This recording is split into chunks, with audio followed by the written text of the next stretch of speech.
Welcome to the Atheist Podcast. I'm Erin. And I'm Kelley. Atheist is where we will explore American cultural trends through the lenses of a devout theist and a devout atheist. We will discuss the messiness of being human, the latest in social science, psychology, and American culture, and what any of it has to do with Homo sapiens' longtime preoccupation with religion.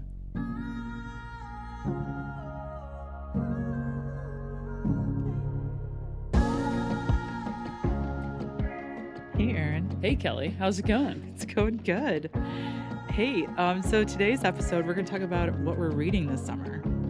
Yeah, so summer beach reads, or like the opposite of beach reads, because we can't actually do beach reads. We can't do beach reads. So I want so badly to be somebody who can do beach reads that I downloaded a beach read book, Happy Place by Emily Henry. Okay. Which is here's the setup, and she is a very prolific. I've heard the name. And, yeah. Very good, and it's a great book. But it's about a couple who breaks up, but they haven't told their friends yet. And then they go on a vacation with all their couple friends, and they haven't told their couple friends that they've broken up. And so then they have to actually pretend that they're still together. And of course, they start all that ensues. Yeah. And I think Reese Witherspoon has probably, already optioned all of her books and stuff. But I listen to it so funny. when I am, doing the dishes and folding laundry and stuff.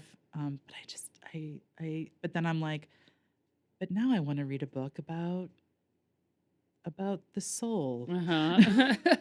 So what's the book about the soul that you're So reading? I'm reading a book, Soul Boom by Rainn Wilson, Okay. who's the actor who is on The Office. He played Dwight on The Office. Oh. So he is hilarious, and his book is. And so he was also a producer. Do you remember the production company Soul Pancake? They would do these little short films and different internet meme kind of videos that were all kind of feel good and positive energy things. Yeah. He's a really interesting person who I saw in a production once at the Globe Theater in San Diego, in a production of Taming the Shrew, and I ran into him backstage, and he was very kind. Oh. In just a moment of literally running into him. Yeah. So he's obviously a good person, just because he's an actor who didn't yell at me when I ran into him. Mm-hmm. But when you mean ran into him, like you ran literally, into I him, was okay. oh, sorry, and then I was like, oh, I think you're famous. But he was raised as part of the Baha'i faith. Do you know anything about that? Actually, I do. I didn't up until I started this new job, but my current office mate he is a Baha'i. Baha'i. And I was like, and he fasted for a whole month or something. Wow. I was like, oh my God.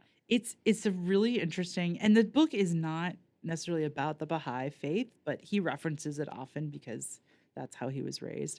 But it's very much like a universalist kind of theistic. Yeah, that's the way he described it. Yeah. It's they believe in God, but they believe that there are many manifestations of God's wisdom in all of the traditions of religion, and so this book is about why we need a spiritual revolution, which I think is so interesting. So it's very practical. Why do we need to talk about spirituality? Why do we need to talk about these things? Yeah. Because What's the rationale? What? Yeah, what are we gaining as a society? Because we have these problems, and maybe thinking about them in a different way rather than from a consumerist, materialist consumption way will kind of give us a different way to take care of each other.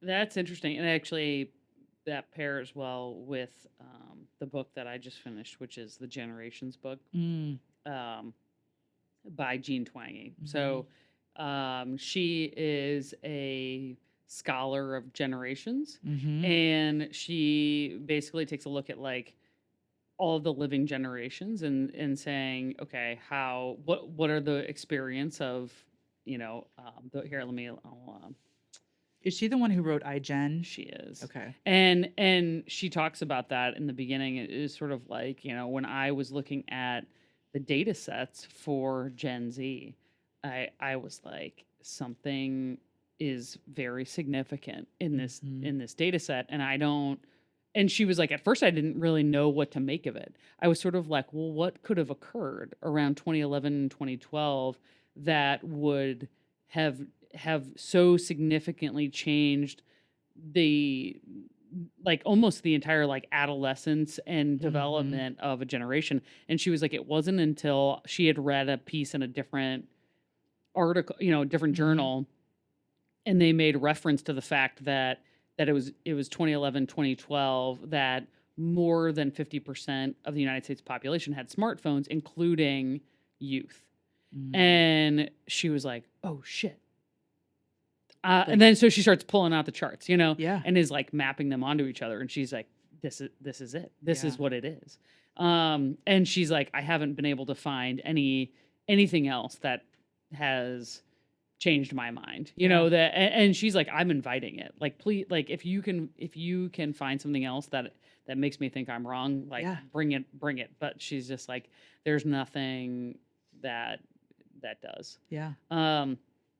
And so as she was like kind of going around and talking to people about the iGen book and technology, people were like, well, haven't we all been affected by technology? And she's like, yeah, we have actually. And the premise of Generations is that technology, more so than like maybe significant, I don't want to say cultural events, but like, we kind of always have thought about like, okay, World War I, World War II, like these are the defining moments of this generation.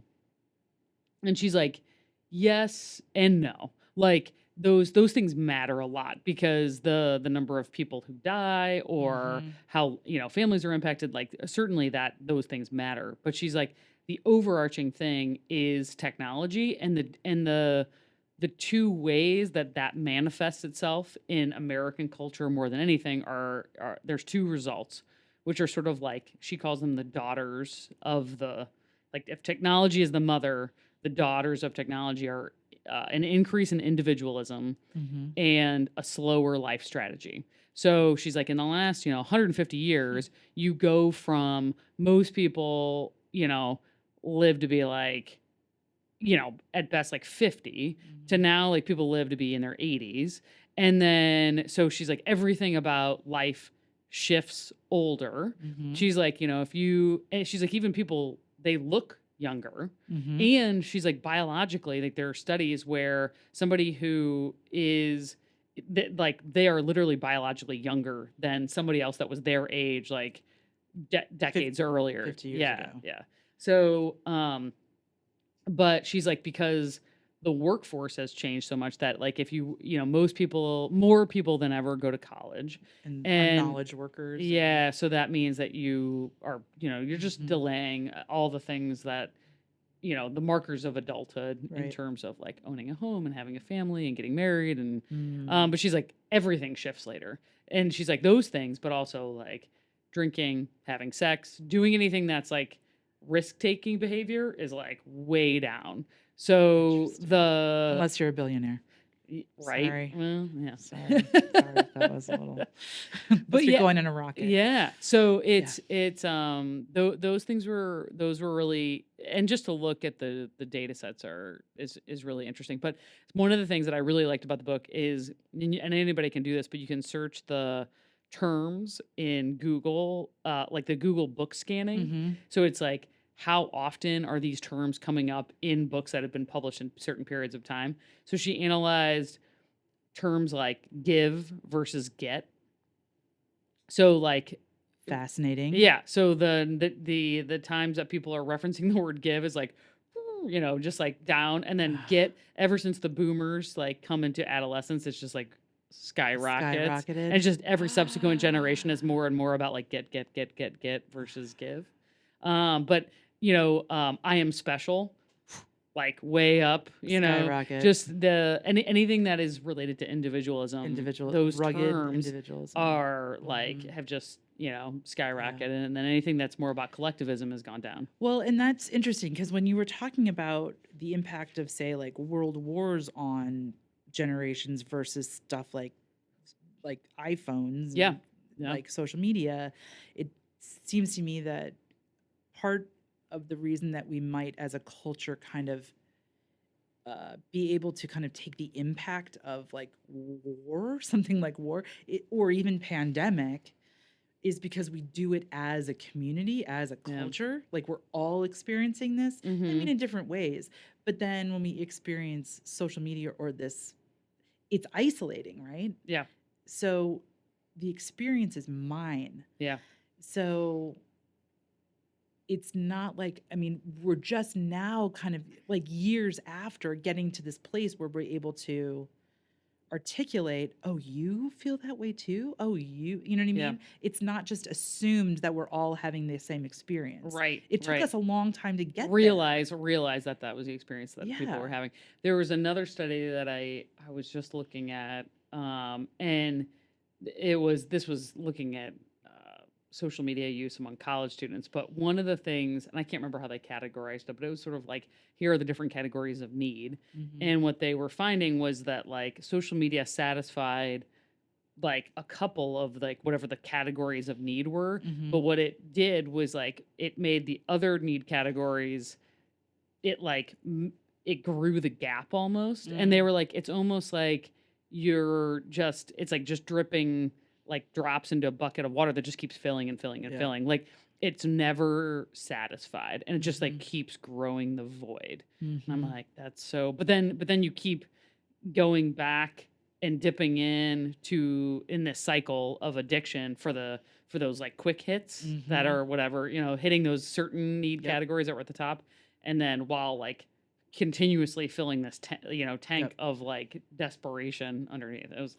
Well, I'll tell you, Soul Boom, Rainn Wilson talks about that too, and he sets up as like the major issues of our culture. He sets up racism, misogyny, consumerism, or capitalism, consumerism, but he sets up mental health crisis through social media and as being one of the like those major things, and he might even talk about that first. And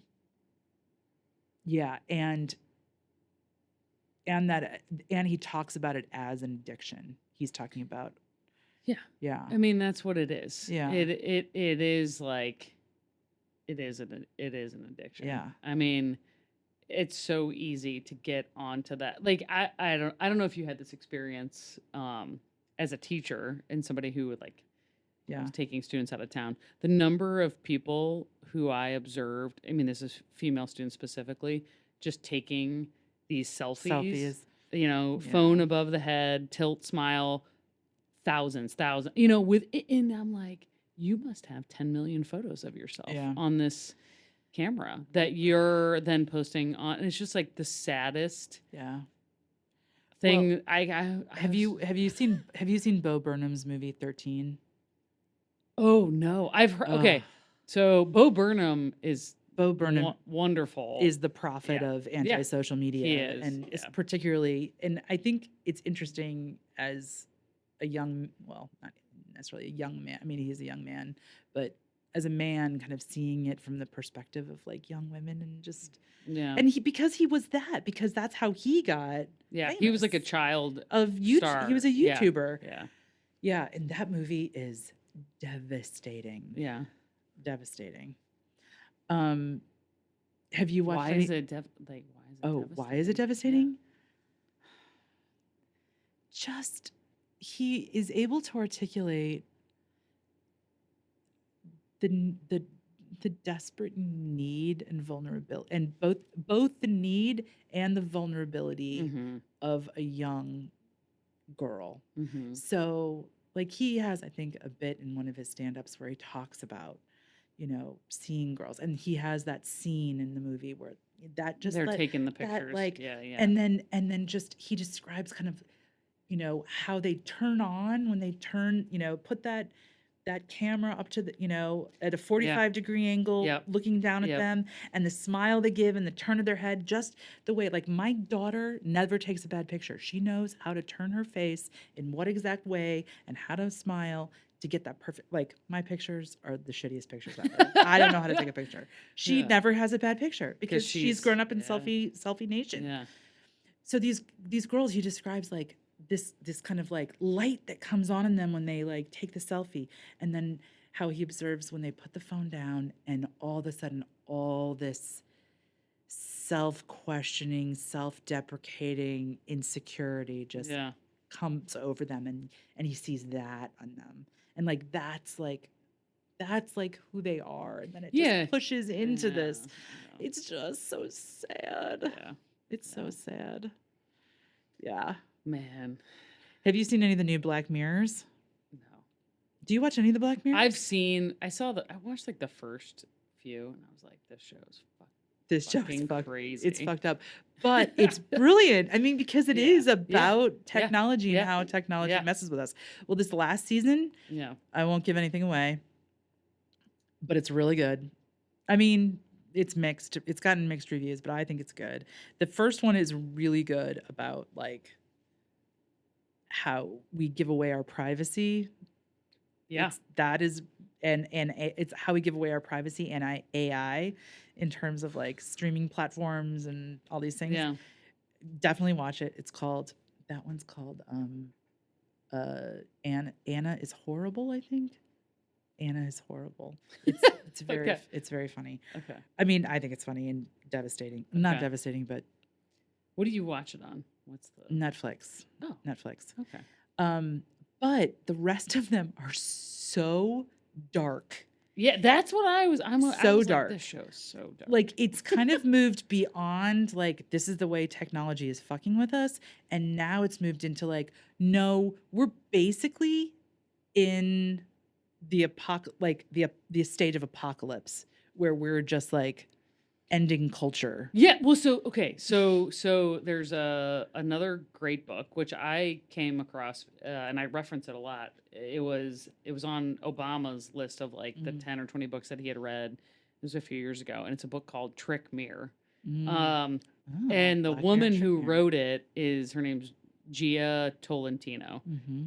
Really smart woman, great writer. The essay that sort of I think prompted the book was called "The I in Internet," and it was. I mean, she's maybe a few years older than I am, so she sort of came of age in the MySpace, like the promise of the internet, like this is going to connect us all and it's going to be wonderful, and then it's just like, oh, that didn't really work out the way that I thought it was going to work out. And but just like she's so good at cutting to the heart of what it is. But that, I mean, so she's using similar language, but this idea like apocalyptic language. Yeah, well, or I mean this that you act like it's like you're trying to look in a mirror or see, and it's like everything is warped, right? Like everything that you are putting out into the world as your image is really like a fucked up version. Yeah, of Bizarro. Yeah. Bizarro Erin, Bizarro Kelley. Yeah. Yeah. But yeah, she's really good. And what's that book called again? It's called Trick Mirror, and there's a couple essays that are really good. One is the I in Internet, and then there's one that's like 7 scams that define a generation, and so it's, which is really good. But it's sort of just like a great title. It's like the very funny, but it's talking about the Fire Festival. Oh yes. And like all these like these internet celebrities who are just like fucking scam artists, but that are presenting like I'm like the hottest shit in the world. Look how amazing my life is. And then at the end you get like a cheese sandwich is like 2 slices of white bread.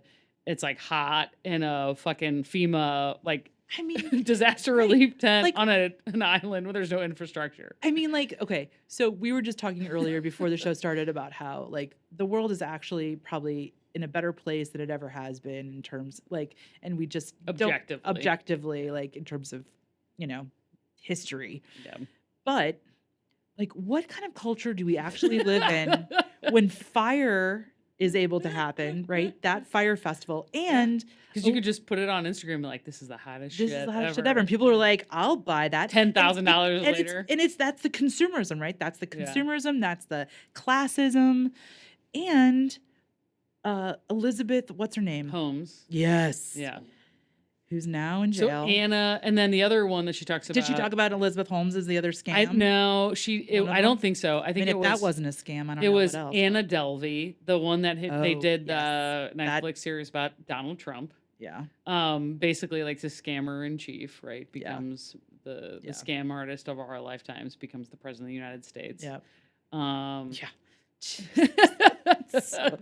So sad. It's so depressing. It's so true. And I mean, I remember, and I can't remember if it was in that piece or in a different piece, or maybe it was maybe it was a Netflix series that was just like documentary series about his life. But I mean, I remember watching The Apprentice. Yes. As a young person and being like, this show is great. As a wee babe. And like that, and the guys they interviewed, it was a documentary. They were interviewing the guys that made that show, and they picked Donald Trump because they were like, "This will be hilarious." Right. It's like this person because he's an idiot. Yeah, that like was like a wannabe millionaire. They go to his actual office and it's like totally shitty. So they're like, "We're gonna have a set where it's like all gold and super fancy," and they're like, "This will be hilarious." And then everybody was like, "Oh, Donald Trump is like a fucking millionaire." Oh yeah, Dirty Money. That's the name of the documentary. And you're just like, wow. I mean, I suspect that television show, like, I mean, that was literally like the reason that he was elected president. I genuinely think that's true. I 100% agree with that. And also, part of the reason, well, I'd say we can analyze this, for days, but that consumerism mentality, right? This American consumerism, and the fact that we value it beyond regular normal virtues of kindness and love. We value being able to get all the toys. That, and also the fact that we worship John Wayne, we worship cowboys and male power. The rugged individualism. Yeah. I mean, I suppose that's true. It is true. I read this book. This spring called Jesus and John Wayne. Okay. By Kristen Kobes Doom. I'm not going to pronounce her name right. But anyway, it's called Jesus and John Wayne. She's amazing. Also, have you watched the Duggars documentary?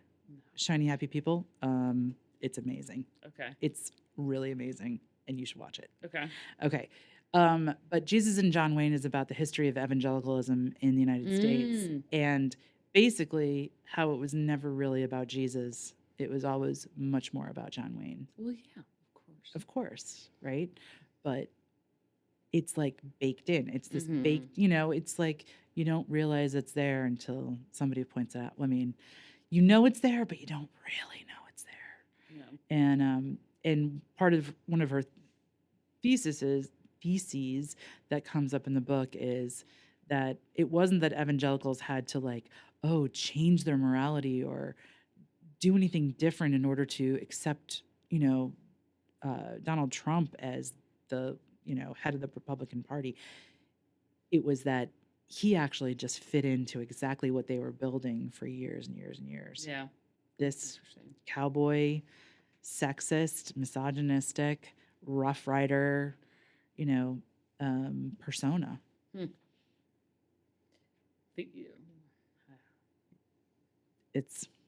I'm very curious what's going to happen in this next election cycle. Okay, we can't go there yet. I'm not ready for that. I know. Okay, can I tell you about one book though that I did read this summer that hits on this technology thing? Okay. And also kind of not necessarily apocalyptic, but I thought about you so much as we listened to this book on our way to Asheville. Mm-hmm. So it's called Going Zero Okay. by Anthony McCartan, and he's a author but also a screenwriter. He's written like 4 books. It's going to definitely be a movie. Okay. So the premise here is, I'm going to read you the premise. 2 hours to vanish, 1 chance to escape, 0 alternatives. It's a techno thriller. 10 Americans have been carefully selected to beta test a groundbreaking piece of spyware. Fusion can track anyone on Earth. But does it work?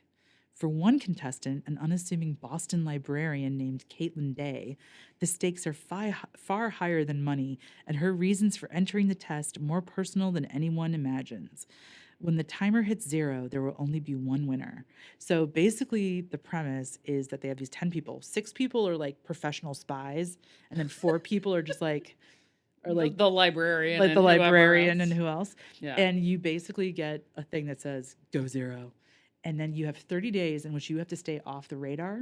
Okay. And then this kind of Mark Zuckerberg like character, with all of his spyware, he decides if they can find you. Yeah, and they try to find you. And I'm telling you, all the technology they talk about in this, it feels like kind of a Michael Crichton book.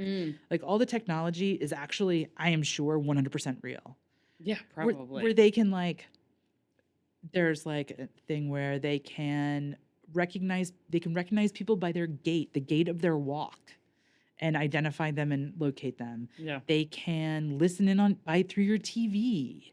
They can see how long you linger in front of certain products in a store to identify like what your favorite beer with what your favorite candy bar is, to identify where you are in the world. Like these kinds of things. And it's so like, I mean, crazy, but also maybe not that far off. Yeah.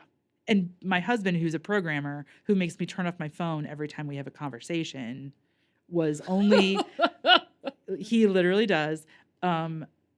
He was That's only lifted up in reading this and affirmed in his paranoia. Yeah, I mean, yeah, he's not wrong to be paranoid. I've said that before. Like you think about, I mean, at this point, I would imagine pretty much any person who wants to be a politician is already sort of like entrapped in the vetting. Yeah, well, like I mean, anybody that owns a technology company, these huge players, like they will have everyone right in their pocket. It's just like inevitable. Yep. You want to have leverage over somebody, like they're gonna have it. Yeah. I don't know how you can escape it. And I think then that what is it that privacy affords us? Mm-hmm. Why are we so desperate to protect it? Yeah. And what is lost when you have none? Well, right. And even in this book, what the Zuckerberg-like character keeps like saying over and over is like, privacy is dead. People don't want privacy. People want safety, and they value safety over privacy, and people are ready to like give away their privacy. So that actually in Twingy's book. Yeah, I mean, she doesn't do that analysis specifically. Mm-hmm. She does the safety, so safetyism. Mm-hmm. I don't remember a chart that tracks the desire for privacy. Mm-hmm. I'd have to go back and look, but certainly the author is correct that the desire for this concept of safety is that trajectory is way up. And the number of people who are like concerned about concepts of safety beyond just physical safety, right? Mm-hmm. And it's this concept of like, this is like the Jonathan Haidt, coddling in the American Mind stuff. But it's like, well, I am unsafe if I hear something that I disagree with. Something that like challenges my worldview makes me feel unsafe. Is like sort of the language. Any kind of overwhelm whatsoever, anything that makes my body feel a certain way is making me feel unsafe. Yeah.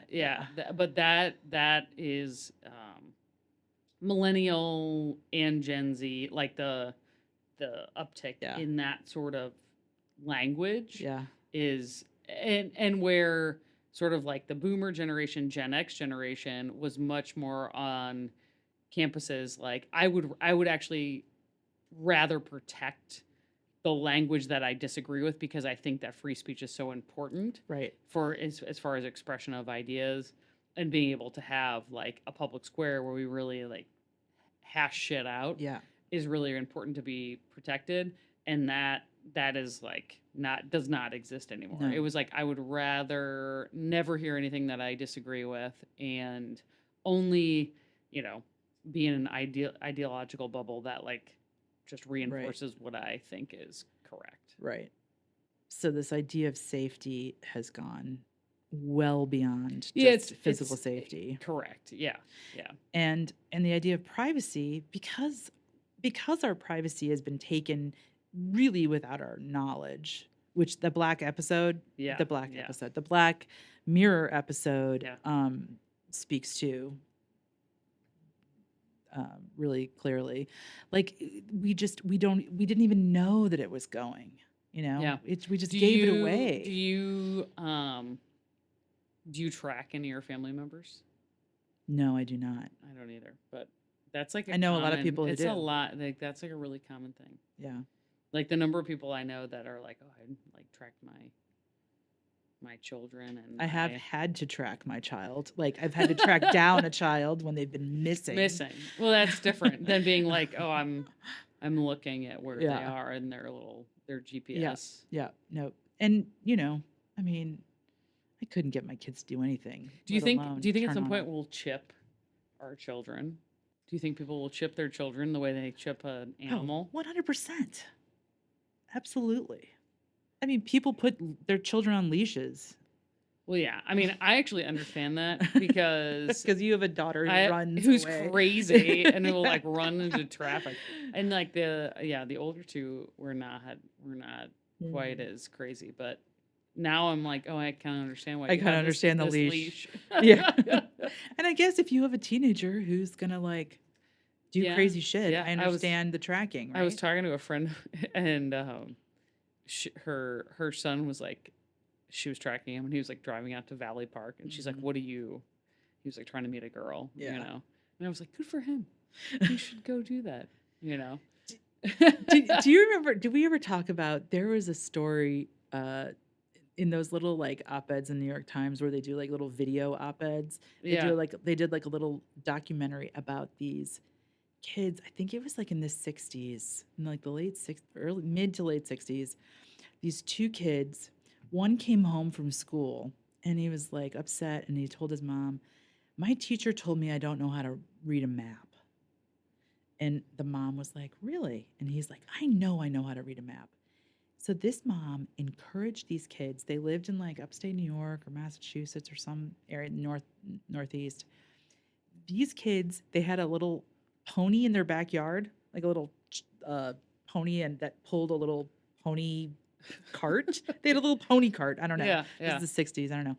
And so these two, and I'm telling you, they were like 9 and 7. Yeah. And she helped them map their way from like Western Massachusetts up to Canada, to the World's Fair in Canada. Yeah. And these kids did a month-long road trip with their pony and a pony cart up to Canada. Yeah. They had to stop every night and find a place to stay. She gave them no money. Yeah. There was no money involved. She was just like, "Bye, go guys, you can do it. Good luck. Good luck. You'll be fine." And they would stop at homes and be like, "We're just going to Canada," and they would be like, "Yeah, you can sleep in the barn." And they're like, "Do you have water for our pony?" And they were like, "Sure." They had to stop every night and find a place to like live and like people to feed them. It's amazing. And they made it, but they also had like, it became a huge story, and so reporters were following them the whole time. Yeah. And I think their mom was following like 5 miles behind, just to make sure that they made Yeah. it. That's funny.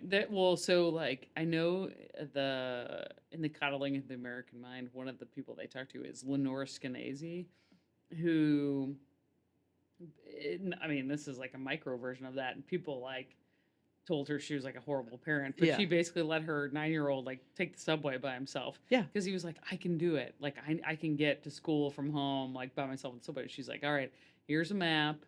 Here's where you gotta go. Here's some Yeah. money. Like you got this, right? And Yeah. he was so excited that he did it by himself. And so she wrote an op-ed about it. And then people were like, oh, you're a terrible I parent bet. and blah, blah, blah. Yeah. And she was like, I mean, we not only did we do this when we were their age, but it was actually more dangerous because Yeah. the crime rates were worse then than they are now. But our perception that crime has increased, Yes. it has gone up. And so that's actually one of the things that like Steven Pinker was writing about in his The Better Angels book is like across the board, all these horrible things that we talk about in society and culture and that we like perseverate on have actually gone down like in our lifetimes and are continuing to go down. But the level of awareness has gone way up. And which so is why our safety, perception- our ideas of safety are now like through our and they talk about that like it was sort of like when they started doing advertising that was like here's your missing child is like on the milk carton, right? It was like, here's your Cheerios and the missing kid. And then all of a sudden people were like, oh my God, people must be stealing children. My kid can't go down to the creek anymore. Yeah. Perception is not reality. Correct. But it is. It like is and it isn't. It is the reality that you exist in. Right. Because that's what you know. But it doesn't have to actually track with fact or truth or evidence. It's just everyone's own perception gets to be like whatever it is, like the reality that they inhabit. Yeah. Yeah. I've been reading Poetry Unbound, which is another great book. We went to Asheville to hear Padre Gotuma lead a retreat on this idea of returning and becoming. And he does the podcast Poetry Unbound that is connected with On Being, Krista Tippett's podcast. Cool. It's like the offshoot. Yeah. And he's an Irish poet who has done a lot of work in reconciliation work and has lived in intentional communities in Ireland, and he's brilliant. And his Poetry Unbound book is beautiful, where it's basically the same format as the podcast, where he takes a poet, usually a poet that's living, and has the poem, and then writes an essay basically about why it's an amazing poem. Because I think a lot of us, we read poetry and we're like, You're like, why that's is great, this good? but I I'm don't not have any grounding to yeah, know. I don't know why enough this to is good. know. Yeah. So he's brilliant and insightful and writes this beautiful essay on why it's beautiful. And then you're like, oh yeah, God, that is beautiful. That's what great teaching is. Yeah, right? he is. He's like a great teacher. And then he writes a little, like a paragraph about basically why the article or the poem resonates with him personally. And he talks about his own experience kind of growing up in the Catholic Church as a gay man in Ireland, in a kind of a incredibly, polarizing religious space. And so he's fascinating. So I've been reading that book, but I've been kind of like, again, that's one of my books that I'm not going to finish the last 5 pages because you just want it to keep going. I just want it to keep going. So I'm just kind of savoring that one. That's Yeah. good. What about That's you? good. Well, I've reread the 4,000 Weeks Oh, really? book, just because Oliver Burkeman? Yeah, I've recommended it to so many people that I just it's something I don't know. I just keep talking about. So I was like, all right, I'm gonna and actually I listened to it. I just listened to it again, and it's like one of those. I feel like it's one of those books that you could just keep coming back to, and you're gonna hear something different every time, depending on where you are in your life and what week you're on. Yeah. Like Bill and I keep referencing. He's like, how many weeks do we have left? I'm like 1,500. Yeah. We were at a dinner party and a friend that I had recommended the book to, and they started it. So we were talking about it. And then, another couple, they're like, what are you talking about? I was like, oh, there's this book, and then they were like, 4,000 weeks. You know, I mean, just like Yeah. they're like, that doesn't sound like very much, you know? Yeah. And they're like, a week just went by. And it's like, yeah, I know. Yeah. And actually they were cool. And the woman I was talking to, she was saying, so she was like a Notre Dame undergrad, you know, Yeah. really, really bright, accomplished woman. And we were talking about social media, and she was like, oh my God. She's like, LinkedIn, like, totally fucks me up, right? She's like, I love my life. She's like, I have a great life. I have a great family. I have a great job. Yeah. Like, I love my husband. I love my children, like, everything about it. And she's like, and then I go on LinkedIn, and I'm like, feel like a loser. yes. Yeah. Yeah. She's like, and I'm like, look at all these people I went to school with. They're doing blah, blah, blah, Yeah. blah, blah. Why am I not doing? Yeah. And it's just like, she's like, and why? Like, what is the point of this? Right. And I'm like, I don't know. You should probably not be on that website. You like, should probably delete that account. Right. Yeah. It's like, just enjoy. Like, if you Enjoy your life. yes, and just enjoy it. You don't Enjoy need to your compare life. yourself to anybody Yeah. else. Right. Yeah. And also, like, just because like so and so works at blah blah blah doesn't mean that they're Happy. happy or that their life is better than yours. Like, right. it's just At least there aren't like tons of pictures of people like. yeah, on yeah, LinkedIn. yeah, yeah. I remember the day I was in my office and I turned to my office mate and I was like, I think Facebook is making me sad. I think I might have said that on this podcast before, but that was like a core memory Yeah. moment for Yeah. me. Yeah, yeah.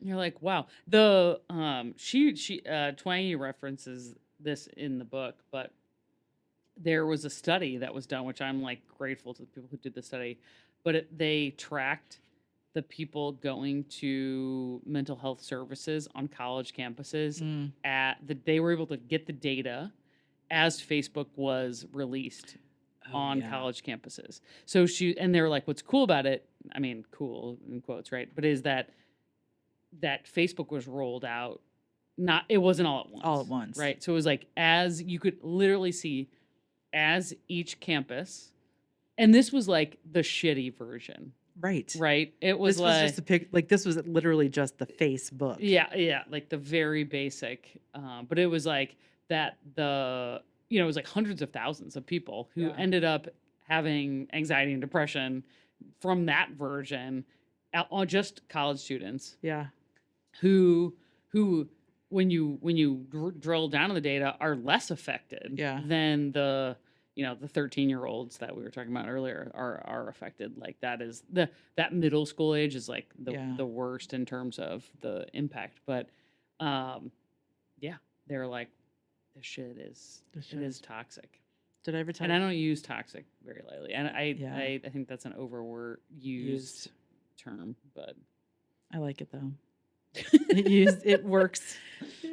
Toxic. Did I ever tell this story? And then I know we have to wrap up. But when I was in college, when I started college in 1988, that's how old I am. We actually had a Luddite Facebook, like an actual catalog with all of our pictures in it. No way. And it had our pictures and it had our room numbers, our dorm room numbers. That's amazing. And I was, my roommate was a Ford model. Like, I don't know if anybody knows what Ford, like the Ford agency in New York. Like she was a model at like the top agency in New York. And so there were people knocking on your door all the time. We had people knocking on our door, calling us and being like, and then she was very sweet woman. Her name was Karen, and she was like, sure, I'll go to dinner with you, but can you bring your roommate so I can bring my roommate? I don't mean to infantilize her with my voice, but and they would always, of course, be like, yeah, of course, my roommate will come. You have to come, buddy. Yeah. So I ended up being dragged to so many dates with awesome. like unwilling, we were both like the unwilling roommates. Yeah. So that this guy could have a date with my roommate Karen. So yeah. Facebook. It's always been bad, even before it was online. That's That's so funny. But at least you had to like go in person. You had and, to like, actually pick up a phone and call somebody, have an interaction. That takes courage. You had to go and have an interaction. 100%. That's a lot of skills that are developed. Also being like the sidekick to the model. Yes. Man, that's character building right there. But the guy, I still remember the guy that was the other version of me on like that first date. He was a super nice guy. Ended up being like a professor at like this big university. Like he was like we were both philosophy. Like he was great. Like I ended up making a friend. Yeah. And that's all you want. That's all you want. That's all you want. Just to make a friend. Mm-hmm. Yeah. Oh, that's a good way to end it. I found this Whitman quote yesterday, and I'm going to quote it. For summer in our books. Yeah. It's not really a book quote, but I have learned that to be with those I like is enough. Walt Whitman. Yeah. Right? He's so good. He's so good. Thanks, Erin. Yeah. Thanks for being together with people that I like.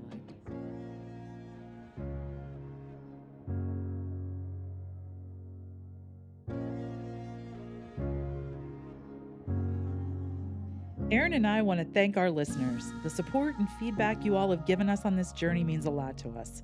If you're looking for a way to help us out, please subscribe, rate, comment, and share with a friend. It really does help so much.